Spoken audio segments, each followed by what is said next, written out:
Predicting the future can be a very risky business, but predicting the future of nuclear disarmament is especially difficult, as it is linked to the core security systems concerns of very powerful countries.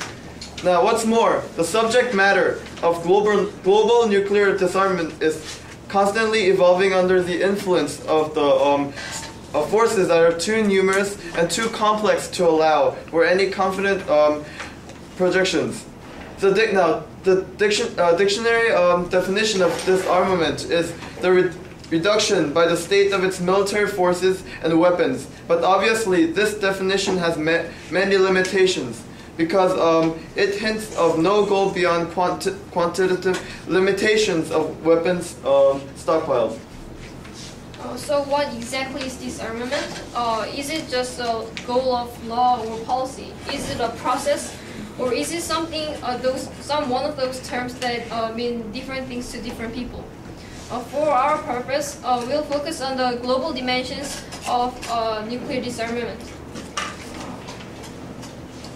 The term nuclear disarmament can be duly defined as a goal that is supported by both the nuclear weapon states and the non-nuclear weapon states. And the definition of the process of its implementation can be defined as a process involving the progressive reduction of the currently existing nuclear weapons and ultimately leading to the goal of total elimination of all such nuclear weapons. Okay, so like right now it seems vague. So now we will go into detail about how the total elimination of all such nuclear weapons will be eliminated. Right? So then we know that this is no easy task, and this seems like a very far future goal. But given if we can make this happen if we manage to make it some kind of organized progress. So disarmament has to involve undoing a lot of well-established activities deeply rooted in politics and the different interests of different people. So we are going to our policy will have the disarmament entail destruction of weapons and the destruction of critical materials needed to build such weapons, and constraints and prohibitions on the technical capability to reconstitute such weapons. And we are going to make this happen with we have to have a lot of people make a lot of strong political will, and will have to agree on the means of verifying compliance with key disarmament strategies. And she will say how it's specifically going to happen. Specifically stated, this will be done through various treaties and campaigns. Examples of treaties can be the Antarctic Treaty for the Antarctic Territory, and the Treaty of Bangkok that governs Asian states, African Nuclear Weapons Free Zone Treaty, Treaty on the Final Settlement with respect to Germany, and so on. And an example for campaigns would be ICAN, the International Campaign to Abolish Nuclear Weapons. This campaign is held by the International Physicians for the Prevention of Nuclear War, which is an organization of doctors and medical professionals in 60 countries. Their goal is a complete abolition of nuclear weapons-free negotiations. These treaties and campaigns will implement programs to enlighten leaders, inform the public, persuade lawmakers to set policies that will provide a sense of confidence to the public. The floor will now be open to questions. Yes? Isn't it unpractical, because there will always be minority groups working to invent really deadly weapons. Even if you keep suppressing them, there will always be groups doing stuff. Not only will to add on, not only will there just be minorities, the superpowers will be furious. US is going to be oh my god, we need our nuclear weapons, right?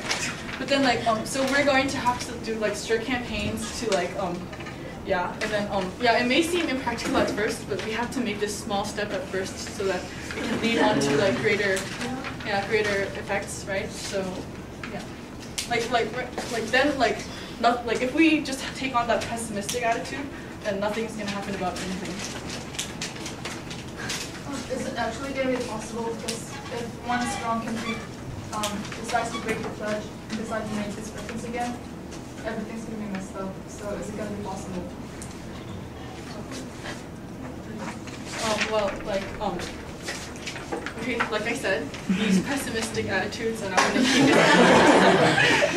it. And this seems really, really vague right now. I know, I get it, but so that's why we have to we've mentioned about agreements and treaties. And also in the campaign, there's over 60 countries. If one breaks out, there will be other 59 countries backing up on that, so it's still valid. Yeah, then the world wants peace. They don't want war.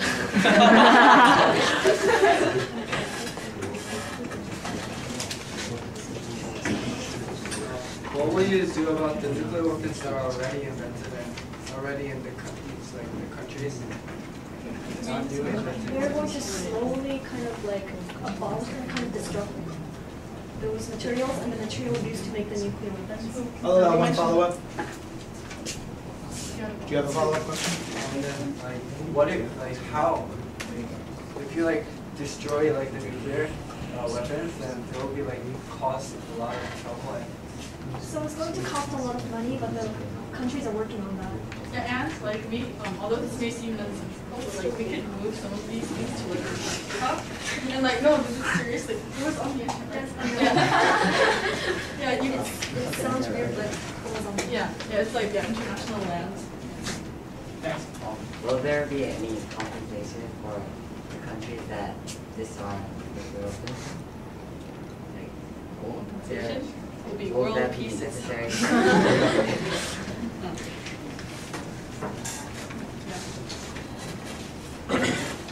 Do you have any plans to effectively waste nuclear byproducts which may be produced after you destroy all the bombs and which may cause serious environmental problems? Yes, we have made a plan. It may be possible in the future, but we may put those wastes and send it to the sun.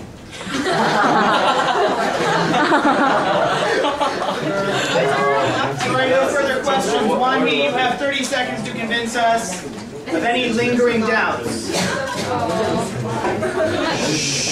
It might sound impractical these days, but we will send all the currently existing nuclear weapons to the sun or to the far end of the universe, and we can just bomb it there, so you won't have any damage. Yeah. So we will. This house believes that we should. Okay, support it. We should disarm all the nuclear weapons. Thank you. Okay.